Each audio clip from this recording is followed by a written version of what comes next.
Olá, turma, tudo bem? Então, na nossa aula de hoje, vamos falar um pouquinho sobre os princípios científicos de algumas teorias das necessidades humanas básicas, tá? Então, a gente precisa saber um pouquinho dessas teorias para os nossos processos de trabalho. Então, nós vamos ver três teorias das necessidades humanas básicas, tá? A teoria de Maslow, de João Mohana e de Wanda Horta, tá? Então, Maslow, tá? Foi então um psicólogo americano conhecido então pela proposta da hierarquia das necessidades de Maslow, tá? Então, ele dizia que as nossas necessidades humanas são dispostas em uma hierarquia, tá? Da mais urgente para menos urgente. Então, essa teoria também ficou conhecida como a pirâmide de Maslow, que ele procurou então compreender e explicar as ações e o comportamento humano. Então, a pirâmide de Maslow, tá? Então, a gente tem aqui, ela tem, então, conforme a hierarquia, né? Nós temos, então, as necessidades fisiológicas, então, que seriam a alimentação, né? A fome, a sede, o sono, o repouso, abrigo, desejo sexual, entre outros. Após, então, vem as necessidades de segurança, que seria então segurança física, segurança no emprego, proteção de ameaça, segurança familiar, as necessidades sociais de amizade, aceitação pelo companheiro, troca de afeto, amor, as necessidades de estima, né, autoconfiança, autoestima, aprovação social, respeito, né, dos demais, os status, né, e a autorrealização, então, que é relacionado, então, com o próprio potencial de autodesenvolvimento contínuo, tá? Então, essa é a pirâmide, então, das necessidades de Maslow, tá? Da mais urgente para menos urgente, né? Aqui, então, tem outro modelinho da pirâmide, tá? A mesma pirâmide, tá? Então, ela traz pra gente, ela é dividida, então, em satisfação fora do trabalho e satisfação no trabalho, tá? Então, se a gente for ver as ações, as nossas necessidades fisiológicas no trabalho, né? Então, horário do trabalho, intervalo de descanso, conforto físico, ter um trabalho seguro, uma remuneração, social, então amizades dos colegas, interação com o cliente, de estima, reconhecimento, responsabilidade, orgulho e de autorrealização, então trabalho desafiante, diversidade, né, de autonomia, participação nas decisões e crescimento pessoal. E a nossa satisfação, então, fora do trabalho, que vem, então, os fisiológicos, né, água, comida, sexo, sono, repouso, de segurança, então, liberdade, segurança da violência, ausência de poluição, ausência de guerras, as necessidades sociais, família, amigo, comunidade, de estima, então, né, de aprovação da família, dos amigos, reconhecimento na sociedade, né, e a autorrealização, então, que seria, então, a educação, religião, os passatempos e o crescimento pessoal, tá? Então, essa pirâmide de Maslow é bem legal, tá? Pra gente saber, então, quais que são as nossas necessidades humanas básicas, tá? Já João Mohana, tá? Ele foi um padre, né, médico e escritor brasileiro, tá? Então, na teoria de Mohana, ele classifica, então, as necessidades humanas básicas em 3 níveis, tá? Então, necessidade psicobiológica, psicossocial e psicoespiritual. Então, ele considera os aspectos psicológicos do indivíduo que eles estão sempre relacionados ao seu próprio corpo físico, tá? Com o contexto social e com a sua espiritualidade. Então, para Mohana, tá? Os 2 primeiros níveis, que são, então, as necessidades psicobiológicas e psicossociais, são comuns a todos os seres vivos, né? Porém, as psicoespirituais, que são do 3º nível, é uma característica exclusiva dos seres humanos, tá? Então, as psicobiológicas, a gente tem, então, a percepção gustativa, exercício, nutrição, cuidado corporal, sono, repouso, abrigo, sexualidade, eliminação, locomoção. As psicobiológicas, né? A terapêutica, a regulação térmica, hormonal, percepção olfativa, regulação celular, hidratação, percepção visual, oxigenação, né? Nas psicossociais, segurança, autorrealização, recreação, lazer, aprendizagem, liberdade, autoestima. Nas psicoespirituais, então, que seria religiosa ou teológica, ética ou de filosofia de vida, tá? Lembrando que essa terceira, tá? É apenas, então, nos seres humanos. A Wanda Horta de Aguiar, né? A Wanda de Aguiar Horta, então essa vocês vão vir falar muito, tá? Que ela foi muito importante para a enfermagem, tá? Ela inspirou, então, o desenvolvimento dos seus estudos na teoria de Maslow e de João, tá? Então, tudo que os outros dois, o Maslow e o Mohana, falavam, tá? Então, ela se inspirou destes dois, tá? E fez, então, a teoria dela, tá? Então, ela é conhecida, então, como Wanda Horta, né? Ela foi a enfermeira que introduziu, então, os conceitos de enfermagens que são aceitos hoje no Brasil, tá? Então, o seu trabalho ele foi reconhecido e implantado em todas as instituições de ensino, pois a sua teoria sobre a enfermagem, ela é aceita, então, entre todas as outras teorias chamadas de teoria das necessidades humanas básicas, tá? Essa teoria dela, ela considera o ponto alto do seu trabalho e a síntese de todas as suas pesquisas, né? Onde ela descreve que a enfermagem como uma ciência, a arte de assistir o ser humano no atendimento das suas necessidades básicas. Então, a Horta, ela afirma que a enfermagem é responsável pelo atendimento das necessidades humanas básicas do indivíduo, tá? Lembrando que é no coletivo, tá? As necessidades do paciente, da família e da sociedade, tá? Então, para a Wanda, né, a enfermagem ela deve ser orientada, então, pelas necessidades humanas de Maslow, tá? As necessidades fisiológicas, segurança, de amor, autoestima e autorrealização. Sendo que ambas as necessidades são interligadas e deve haver equilíbrio entre elas, tá? Se algum desses fatores ocasionar o desequilíbrio, né, o processo de resolução, ele deve ser efetivo, então, pelo papel da enfermagem na assistência, então, e resolução desse desequilíbrio, tá? Desse modo, então, a enfermagem tem um papel ali fundamental, né, de garantir, então, o equilíbrio das necessidades humanas básicas dos nossos pacientes e clientes. Então, apesar da Wanda, né, a Wanda Horta citar, então, que a enfermagem deve ser orientada pela teoria da motivação humana de Maslow, ela preferiu, então, adotar a denominação de João Mohana, classificando, então, as necessidades em psicobiológicas, psicossociais e psicoespirituais, tá? Então, assim, a Wanda, ela propôs, então, um processo de enfermagem, né, que é, então, um conjunto de ações sistematizadas e relacionadas entre si, que visam, então, a assistência ao cliente, tá? Então, esse processo ele pode ser denominado, então, como SAI, né, que é, então, a sistematização da assistência de enfermagem, tá? Essa sistematização é bem importante, tá? Pois a enfermagem, ela se baseia nessa assistência. Então, a SAI, ela vai ser, então, uma metodologia científica, né, que vem sendo cada vez mais implementada na prática assistencial da enfermagem, confere, então, maior segurança aos pacientes, melhora a qualidade da assistência e traz uma maior autonomia aos profissionais de enfermagem, tá? Então, quais são essas etapas, então, do processo de enfermagem, né, do processo da SAI? Então, é a investigação, diagnóstico de enfermagem, o planejamento, a implementação e a avaliação, tá? Então, segundo o COFEM, tá? A resolução, então, 358 de 2009 dispõe, então, sobre a sistematização da assistência de enfermagem e a implementação dos processos de enfermagem em ambientes públicos e privados, né? Então, o processo de enfermagem ele se organiza, então, em 5 etapas interrelacionadas, interdependentes e recorrentes, tá? Que são elas, então.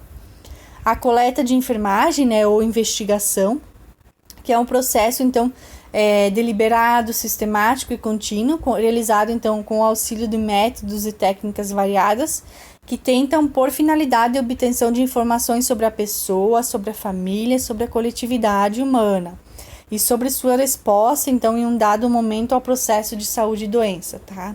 Então, eu vou fazer uma investigação durante a coleta de dados sobre esse meu paciente. Então, o histórico, né, que é essa investigação, eu vou coletar informações referentes ao estado de saúde dele, da família ou da comunidade, com o propósito, então, de identificar as necessidades desse meu paciente, os problemas desse meu paciente, as suas preocupações e as suas reações, tá? Durante, então, essa investigação é realizada, então, um exame físico, onde eu vou ter, então, dados objetivos, tá? Os dados objetivos, então, é o que eu observo, tá? E os dados subjetivos, que é o que a pessoa afirma, tá? Bem interessante isso aqui também, esse slide é bem legal para você saber, tá? Então, o que é dado objetivo, que é o que eu tô observando, e o que é dado subjetivo, que é o que a pessoa tá afirmando para mim. Então, as etapas do exame físico, tá? Lembrando que exame físico é privativo do enfermeiro, tá? O enfermeiro que realiza exame físico. Mas por que, professora, que você está passando o exame físico para nós? Por quê? Porque vocês precisam saber como que é o exame físico, como que a enfermeira de vocês está avaliando o paciente, tá? Porque a partir dessa avaliação que ela vai, então, realizar, então, a prescrição de enfermagem, tá? Então, é bem interessante você saber, então, o que é o exame físico, como é feito pela enfermeira o exame físico, tá? É claro que o exame físico da enfermagem, tá? O médico também faz exame físico, enfim. Mas na categoria da enfermagem é privativo do enfermeiro. Então, as etapas, então, do exame físico a gente tem, então, a inspeção, que é, então, o exame visual das partes do corpo do paciente, que eu vou visualizar, fazer a inspeção do paciente. A palpação, então, que envolve, então, o sentido do tato, né? Avalia-se, então, a resistência, a elasticidade, a aspereza, a textura e a mobilidade, então, das partes do paciente. A percussão, que é utilizada, então, quando a gente bate no corpo com as pontas dos dedos, então, para demarcar e auscultar o som que vai ter durante essa percussão, tá? A gente tem, então, 5 sons, então, básicos da percussão, tá? Também é legal passar para vocês para modo de curiosidade, tá? Então, eu tenho o som timpânico, tá? Vocês estão vendo, a enfermeira botou 2 dedos lá na barriga do paciente e tá batendo com os outros em cima, tá? Então, que som que ela pode ter ali, né? Então, o timpânico, que é um som de um tambor, né? Uma víscera vazia, tá? O som ressonante é um som oco, tá? Que, então, eu vou auscultar lá no pulmão. Maciço, tá? Um órgão sólido, então, por exemplo, se eu for fazer a percussão logo abaixo aqui das costelas, tá? Na pontinha aqui do fígado eu vou ter esse som maciço, tá? Que é um órgão, então, sólido. O som submaciço, que é uma víscera oca, então, com presença de líquido, né? E um som claro, então, por exemplo, de músculo, tá? A ausculta, que é utilizada, então, o estetoscópio para a realização da ausculta, tá? Lembrando que o termo correto para isso é ausculta, tá? Não é escutar. Eu auscultei o pulmão, auscultei, enfim, os ruídos hidroaéreos, que são os ruídos do intestino, tá? Esse é o termo correto. Então, a classificação dos ruídos respiratórios, tá? Os sons pulmonares normais, a gente denomina os murmúrios vesiculares, tá? Então, paciente que está com o som do pulmão normal, eu vou auscultar murmúrios vesiculares, tá? E os anormais, então, ou patológicos, então, que podem ser, então, os roncos, né? Porque quando eu tenho, então, secreção solta ali em uma área do pulmão. Os sibilos, né? Que é aquele som parecido com aquele chiadinho do gato, tá? Geralmente pacientes com asma, quando eu tenho os meus brônquios, eles estão contraídos. Eu tenho os estertores ou crepitantes, né? Que são ruídos mais ásperos ali de secreção retida, tá? E o estridor, então, que é um som tipo gargarejo, quando eu tenho uma obstrução de alguma via aérea. Agora, a segunda etapa, tá, do processo de enfermagem, tá? Então, na primeira etapa, foi realizada toda a investigação, toda a coleta de dados, todo o exame físico do paciente, tá? Então, a partir desses dados colhidos, a enfermeira vai realizar, então, o diagnóstico de enfermagem, tá? Então, o que é esse diagnóstico de enfermagem? É um processo onde ela vai interpretar e agrupar os dados coletados ali na primeira etapa, né? e vai tomar uma decisão sobre os conceitos diagnósticos de enfermagem, tá? Que representam, então, as respostas da pessoa, ou da família, tá? Ou da coletividade, tá? Então, esse diagnóstico ali, ele vai constituir a base para a seleção das ações e intervenções que desejam ser alcançadas e dos resultados que eu espero, tá? Então, eu fiz a avaliação do paciente, coletei a investigação dele, coletei os dados deles, fiz o exame físico, eu vou processar esses dados e vou dar um diagnóstico de enfermagem, tá? Lembrando que é de enfermagem. Então, o diagnóstico de enfermagem, né? Então, o médico, ele vai diagnosticar a doença, tá? E o enfermeiro vai diagnosticar os riscos, tá? As manifestações, as doenças e as necessidades desse indivíduo, tá? Então, o diagnóstico de enfermagem, ele vai abordar ali, então, a resposta humana aos problemas de saúde, então, atual dessa pessoa. Então, a gente se baseia, então, nos diagnósticos de enfermagem. Então, a gente tem os diagnósticos NANDA, né? Pra gente, é um livro, então, a gente tem os diagnósticos possíveis, então, para esse paciente, tá? Eu não vou inventar um diagnóstico, não, tá? A gente vai se basear, então, no diagnóstico, então, NANDA, tá? Então, no NANDA, tá? O nosso livro do NANDA, ele é dividido, então, por domínios, tá? Então, a gente tem 13 domínios divididos nesse NANDA, tá? Então, domínio de promoção de saúde, nutrição, eliminação e troca, atividade e repouso, percepção, autopercepção, papéis e relacionamentos, sexualidade, enfrentamento, tolerância, princípios da vida, segurança, conforto e crescimento e desenvolvimento, tá? Então, o livro é dividido por domínios. Então, a gente tem 4 tipos de diagnóstico de enfermagem NANDA, tá? Então, a gente tem os diagnósticos reais, diagnóstico de risco, de promoção de saúde e de bem-estar. Então, a gente vai ver cada um deles agora. O que compõe, então, a estrutura do diagnóstico de enfermagem, tá?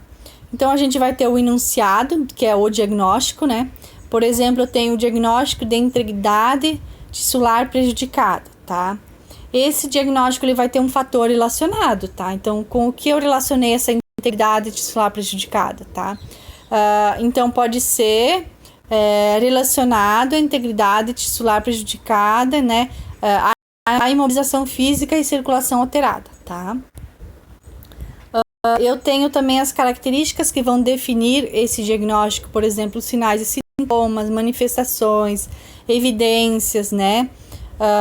Então, por exemplo, eu tenho a integridade tissular prejudiciada evidenciada por ferida na região trocantérica, tá? Ou por ferida na região da perna, tá? E eu tenho os fatores de risco também, tá? Por exemplo, fatores ambientais, fisiológicos, psicológicos, enfim, fatores que aumentam, então, a vulnerabilidade do indivíduo. Então, alguns exemplos aqui de diagnóstico de enfermagem, tá? Então, os diagnósticos reais, né, que é aquele diagnóstico que o paciente, por exemplo, integridade tissular prejudicada, tá? Por que ele é real? Porque eu tô vendo que o meu paciente tá com uma ferida, com uma lesão na pele. Então, ele é um diagnóstico real, tá? Então, relacionado à imobilização física e circulação alterada, evidenciada por ferida na área de solopamento de 8 centímetros em região trocantérica, tá? Então, esse é o meu diagnóstico de enfermagem. Então, a partir disso, eu vou elaborar todo um plano de um processo de trabalho, tá? Então, que vai ser feito para esse paciente. Então, o diagnóstico de risco. O que é um diagnóstico de risco? É aquilo que pode vir a acontecer, tá? Então, eu tenho um paciente que eu fiz o exame físico nele, coletei os dados dele, e eu diagnostiquei ele com risco para a integridade da pele prejudicada. Por quê? Relacionado à imobilização física e circulação, tá? Então, eu tenho um paciente acamado, tá? Que está imóvel, ele não se move e está com circulação prejudicada. Então, esse paciente tem um alto risco de desenvolver, então, uma lesão de pele, enfim, tá? Então, esse é um diagnóstico de risco. O diagnóstico de promoção de saúde, por exemplo, comportamento de busca de saúde relacionado à autoestima elevada, evidenciada por desejo expresso de buscar um nível mais elevado de bem-estar, tá? Diagnóstico de bem-estar. Disposição para aumento de esperança, então relacionado a crenças de saúde, apoio das pessoas, evidenciado então por relato de desejar e forçar a resolução dos problemas, tá? Então esses são os nossos 4 tipos de diagnósticos, tá? Após então, né, a primeira etapa, lembra lá, investigação, coleta de dados, exame físico. Segunda etapa, diagnóstico de enfermagem. Então, após eu ter o diagnóstico de enfermagem feito, eu vou fazer o planejamento da enfermagem, tá? Então, o que é o planejamento, tá? Então, eu vou delimitar os resultados que eu quero alcançar, tá? Das ações e intervenções que eu quero que sejam feitas, né? A partir, então, do diagnóstico de enfermagem que eu tive. E a implementação, que é quando vai ser realizadas ações e intervenções limitadas na etapa do planejamento, tá? Então, eu vou investigar, tá? Eu vou fazer o diagnóstico, eu vou planejar e eu vou implementar, que é pôr a mão na obra, tá? Após, então, que eu tenho a minha implementação, tá? Então, na SAI, a gente tem, então, a prescrição de enfermagem. Eu fiz aqui para vocês um modelo bem básico de prescrição de enfermagem, tá? Então, por exemplo, a enfermeira prescreveu realizar a mudança de decúbito de 2 em 2 horas, tá? Vai ter, então, os horários que ela quer que realize a mudança, tá? Para vocês checarem.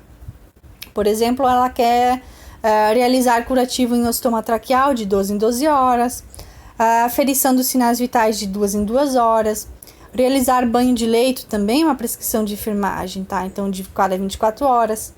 A tricotomia facial, que então é a barba, né, nos homens, então a cada 48 horas. E higienização ali do couro cabeludo, né, a cada 48 horas. Aspiração endotraqueal, oral e nasal, se necessário, né, se há necessidade de realizar. A realização, então, de curativo de inserção de acesso venoso central, né, ou do catéter central. Realizar, então, curativo em lesão por pressão, tá? Então, vai ter o local que ela quer que realize, qual produto utilizado, enfim, tá? E qual de 12 em 12 horas, por exemplo, tá? Então, eu trouxe para vocês nesse slide, eu montei mais ou menos, então, esse modelo de prescrição para vocês terem uma noção, tá? Então, na maioria, então, dos hospitais, nós vamos ter uma pastinha com as prescrições de enfermagem, tá? Que vocês vão seguir, tá? E uma com a prescrição médica, tá? Lembrando que a prescrição de enfermagem é tão importante quanto a prescrição médica, tá? Eu não vou só, se eu tenho prescrição de enfermagem médica, eu não vou fazer só a médica, não. Tem a prescrição de enfermagem, ela é tão importante a realização dos cuidados e a checagem desses cuidados e a anotação de enfermagem desses cuidados quanto a prescrição médica, tá? Então, assim, a enfermagem vem ganhando cada vez mais, né, importância, tá? Vem lutando tanto por direitos, né? Então, por direitos e deveres, então, a gente tem que realizar, tem que fazer direitinho, tem que checar a prescrição de enfermagem, tá? Porque isso foi uma luta nossa, a gente conseguiu, então vamos trabalhar nisso, né? Então, a avaliação, tá? A avaliação, então, é a última etapa da SAI, que consiste, então, na avaliação da assistência que foi realizada, né, nesse paciente. Então, como é que vai ser? Eu vou acompanhar as respostas desse paciente aos cuidados que foram prescritos e implementados, tá? Por meio de anotação no prontuário, observação, né, direta da resposta do paciente à terapia proposta, bem como do relato do paciente, tá? Então, por exemplo, como que eu vou avaliar? Esse paciente estava, então, com febre, tá? E na prescrição de enfermagem, então, estava a aplicação de compressas frias, né? Então, tinha a prescrição, foi implementado, foi aplicado compressas frias nesse paciente. Como que eu vou avaliar? Eu vou verificar se teve, né, diminuição da temperatura corporal nesse paciente, tá? Então, não adianta só prescrever, implementar, não. Eu tenho que avaliar se essas ações foram efetivas no meu paciente, tá? Bem interessante também. Então, pessoal, eu sei que aqui foi falado muito da SAI, que né, que é realizada pelo enfermeiro, mas vocês precisam saber qual que é o processo de trabalho do enfermeiro de vocês, como que ele está trabalhando, como que ele faz o exame físico. Vocês precisam saber por que o enfermeiro está auscultando aquele paciente, por que ele está verificando se o paciente tem edema, né? Para vocês entenderem o porquê que ele prescreveu aquele cuidado de enfermagem, né? Por quê? Porque o enfermeiro, ele prescreve cuidados de enfermagem para nós da enfermagem, para vocês prestarem assistência ao paciente, tá? Então, vamos realizar, né? Vamos dar uma estudadinha, como que funciona, tá? Vamos nos empoderar, tá? Pra gente saber qual que é o nosso processo de trabalho, tá? Então, qualquer dúvida eu estou à disposição. Desejo para vocês bons estudos e abraços.